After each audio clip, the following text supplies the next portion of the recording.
Assalamualaikum warahmatullahi wabarakatuh. Perkenalkan, nama saya Samudro Lita Kencono, NPM A1I019030. Saya dari mahasiswi Universitas Bengkulu, program studi pendidikan anak usia dini.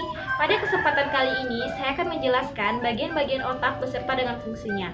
Sebelum kita masuk ke videonya, pastiin kalian semua udah like, subscribe, dan share video ini sebanyak-banyaknya ke semua sosial media kalian. Baiklah, di sini saya sudah menggambar kurang lebih bentuk otak kita itu bentuknya seperti ini.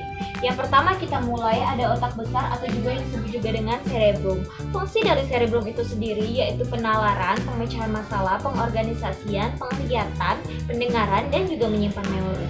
Cerebrum dibagi menjadi dua, yaitu bagian kanan dan juga bagian kiri. Di mana bagian kanan ini berfungsi untuk mengontrol gerakan sisi di bagian kiri tubuh, dan bagian kanan ini berhubungan dengan seni. Dan bagian kiri berfungsi untuk mengontrol gerakan di sisi bagian kanan tubuh yang berhubungan dengan berbicara, bahasa, dan juga berhitung. Otak besar dibagi menjadi 4 lobus. Yang pertama ada lobus frontal, lobus temporal, lobus parietal, dan lobus occipital.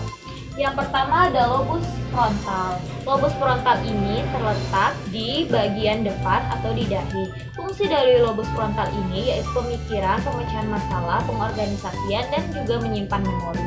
Yang kedua ada lobus temporal. Lobus temporal terletak di dekat telinga yang berfungsi untuk sistem pendengaran. Yang ketiga ada lobus parietal. Lobus parietal terletak di belakang lobus frontal yang berfungsi untuk menyimpan informasi sensorik. Dan yang terakhir ada lobus occipital. Lobus occipital terletak di bagian belakang kepala yang berfungsi untuk penglihatan. Yang kedua ada cerebellum atau juga otak kecil. Fungsi dari otak kecil ini sendiri yaitu pengorganisasian pergerakan tubuh dan juga otot. Cerebellum terbagi menjadi 3. Yang pertama spinocerebellum, vestibulocerebellum, dan juga cerebrocerebellum. Fungsi dari spinocerebellum yaitu berfungsi untuk pengorganisasian pergerakan tubuh.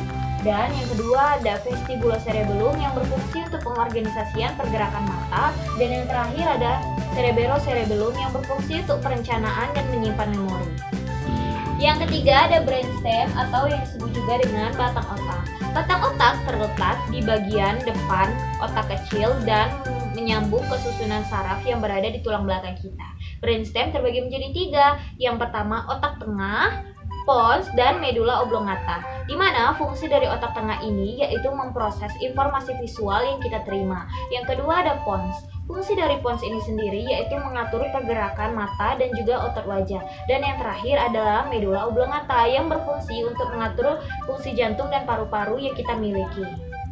Sekian penjelasan dari saya tentang bagian-bagian otak beserta dengan fungsinya. Apabila ada salah kata, saya mohon maaf. Wabillahi taufiq wal hidayah. Wassalamualaikum warahmatullahi wabarakatuh. Sampai bertemu kembali. Tetap jaga kesehatan ya.